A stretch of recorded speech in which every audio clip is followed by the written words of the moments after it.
Gustong pumayat pero hindi alam paano magsisimula. Sabi mo sisimulan mo na ang fitness mo? Kalahati ng taon ano na di alam paano magsisimula tapusin mo tong video na to.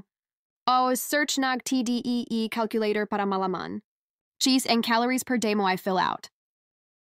Ang form base sa iyong sariling impormasyon, simulan ang iyong paglalakbay sa pagkawala ng timbang sa pamamagitan ng pagkalkula ng iyong Total Daily Energy Expenditure, TDEE, gamit ang isang online calculator.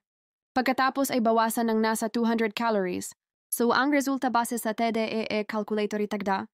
Ang iyong layunin sa calorie deficit, mag-download ng isang calorie tracking app tulad ng MyFitnessPal upang subaybayan ang iyong pagkain at calorie intake at kumain ng masustansyang pagkain upang makamit ang iyong mga layunin sa pagbawas ng timbang. Ngayon pa lang simulan mo na, ansigurado ako na magugulat ka sa resulta. Gawin ito para sa sarili at hindi lang sa panlabas na nakikita ng ibang tao. Good luck!